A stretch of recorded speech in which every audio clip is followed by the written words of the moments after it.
Terminamos otra difícil semana en lo local con mayoría de bajas dentro de la curva soberana en dólares. Si bien vimos alguna leve recuperación en las últimas dos ruedas, los números finales del balance semanal fueron negativos. Sin drivers positivos y después del endurecimiento del cepo, la incertidumbre con respecto al rumbo económico del país crece y los inversores siguen buscando salir del riesgo argentino. En este contexto, las bajas vuelven a ser generalizadas con un riesgo país que se mantuvo al alza.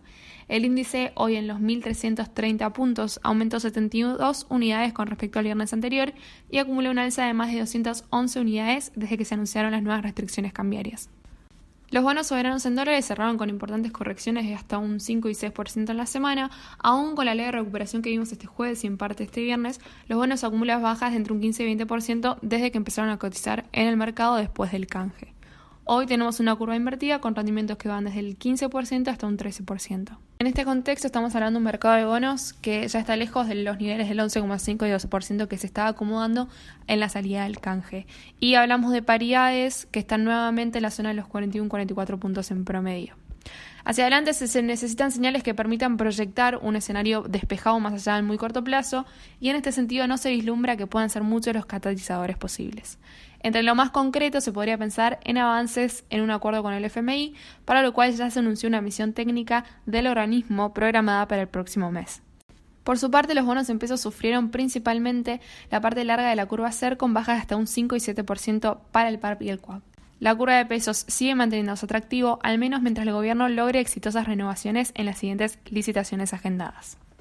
Los nuevos controles cambiarios no han logrado revertir la dinámica cambiaria en los últimos meses. El Banco Central mantuvo su postura vendedora para sostener el ritmo de devaluación diaria en torno a los 6 y 7 centavos que fijó para el dólar mayorista, el cual cerró hoy en torno a los 75 pesos con 85 centavos.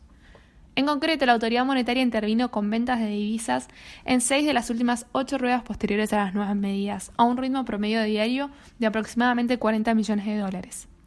Las reservas internacionales en este marco continúan a la baja. En términos brutos cayeron poco más de 300 millones esta semana, alcanzando niveles del 42.100 millones con último dato hasta el jueves. Las reservas de libre disponibilidad, en tanto, se mantienen en niveles críticos en torno a los 1.500 millones de dólares. Mientras tanto, no fue hasta este viernes que los bancos terminaron de normalizar los sistemas para adquirir el dólar ahorro. Las nuevas condiciones para la compra, que incluyen un nuevo impuesto como anticipo de ganancias y los gastos de tarjeta que reducen el cupo de $200, obligaron a las distintas entidades financieras a reacomodar los sistemas operativos en función de la normativa de la FIP. En este marco y casi sin operaciones, el dólar oficial se ubica en los 80 pesos, a lo que sumándole el impuesto solidario y el 35% de ganancias alcanza los 132 pesos. Los dólares financieros, por su parte, vienen operando con una alta volatilidad. Después de haber alcanzado máximos de 150 pesos esta semana, el contado llegó a ubicarse por debajo de los 144 pesos este viernes. Finalmente, el contado y el MEP cerraron en torno a los 143 pesos y 135 pesos, aumentando cerca del 5 y 4% en la semana. En este sentido, las nuevas limitaciones a las operaciones financieras no lograron contener la aceleración de la brecha. Después de haber tocado niveles del 93% esta semana, cerramos en torno al 89 y 78% este viernes. En el mercado informal, y para tener una referencia, el blue tocó los 145 pesos, llevando la brecha a niveles del 90%.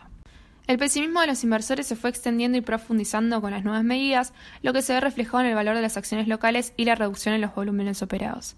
El Merval acumula una baja del 6,1% desde las nuevas medidas cambiarias y se ubica cerca del 20% por debajo de los máximos de agosto, con el acuerdo de la deuda. Hoy, después de varias ruedas volátiles, terminamos con una leve suba del 2%, ubicándose cerca de los 41.800 puntos. Si lo medimos en dólares SL, el índice alcanza los 291 puntos, es decir, se ubica un 3,8% por debajo del viernes de la semana pasada. Los nuevos controles cambiarios son una señal muy negativa para el mercado, mostrando una mayor presencia del Estado, que hasta el momento no ha presentado un proyecto económico consistente. Las perspectivas para las empresas locales son, en este marco, poco alentadoras e impulsan a los inversores a salir de riesgo local. En este escenario vemos una clara aceleración en las operaciones de CDRs por sobre acciones locales. En la última semana los CDRs representaron más del 72% de los montos diarios operados en el plano de la renta variable, alcanzando el 80% de las operaciones este miércoles. Un mes atrás representaban entre el 20 y el 30% de los montos operados. Los principales ADRs argentinos, mientras tanto, sufrieron importantes correcciones esta semana. Los rojos fueron liderados por YPF Tenaris en 7,5 y 12,6%, a lo que siguieron los papeles del sector bancario, entre los cuales destacamos la baja de Superville en un 12,2%, Galicia en un 5,9%, Banco Francés en un 5,1% y Banco Macro en un 5,2%. En lo que va del mes, acumulan caídas de entre el 12 y 13%. En el frente internacional fuimos transitando ruedas volátiles en donde la tendencia se iba definiendo en función de la demanda de los papeles del sector tecnológico. Por momentos, acciones como Apple, Amazon y Facebook lideraron la recuperación de los mercados. No obstante, las dudas sobre el ritmo de recuperación económica a nivel global y los miedos por un posible rebrote en diferentes partes del mundo, y particularmente en Europa, terminó de impulsar la corrección semanal. La falta de acuerdo en el Congreso norteamericano poco ayuda en este sentido, en una economía que pierde impulso y un mercado que presiona por un nuevo paquete de estímulos fiscales. En este contexto, los principales índices americanos cerraron la semana con una tendencia mixta. Por un lado, el S&P y el Dow Jones retrocedieron cerca del 0,6 y 1,8%. El Nasdaq, en cambio, registró una mejora del 1,1%. En Europa, las principales bolsas llegaron a tocar mínimos de los últimos 3 meses, con rojos entre un 3 y 4% en la semana. La agenda económica de la semana no hizo más que confirmar lo que los mercados venían anticipando. La economía se está recuperando, pero a un ritmo bastante menor de lo esperado. Al menos así lo evidencia la dinámica de las solicitudes semanales de desempleo y los reclamos continuos que aumentaron durante la semana pasada. La recuperación del mercado laboral norteamericano está perdiendo fuerza en medio de la disminución del financiamiento del gobierno, y esto presiona al Congreso a llegar a un acuerdo por nuevos estímulos fiscales. Los datos económicos de la semana también mostraron un enfriamiento en la actividad empresarial de Estados Unidos y una disminución en el aumento de los bienes duraderos. Con estos números se espera una menor demanda de petróleo impulsando los precios a la baja. El crudo cayó 2,1% en la semana y acumula una corrección del 6,6% en lo que va del mes.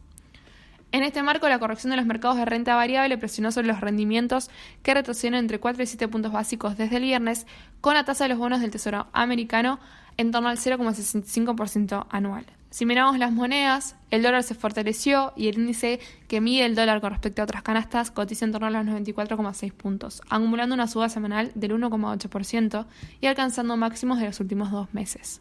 Hacia adelante, en el ámbito local, nos mantenemos atentos, por un lado, a cualquier avance en las negociaciones con el FMI. En cuanto a la agenda económica, tendremos el anuncio de los ingresos tributarios del gobierno en el mes de septiembre.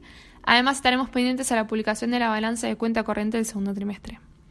Por otro lado, el Banco Central continúa con su ya recurrente colocación de deuda en pesos a través de 2 licitaciones, el lunes y miércoles de esta semana.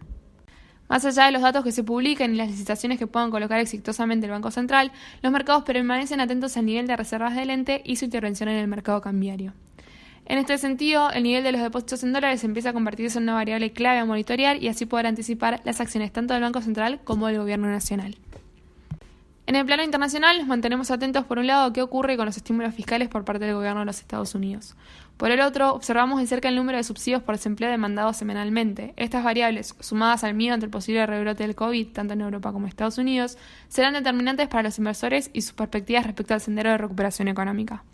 Igualmente, el evento de la semana vendrá desde lo político, con el primer debate presidencial entre Trump y Biden, y si este logra sobrevivir a los 2 embates del filoso actual presidente de los Estados Unidos, que se aferra a su cargo con unas siguientes.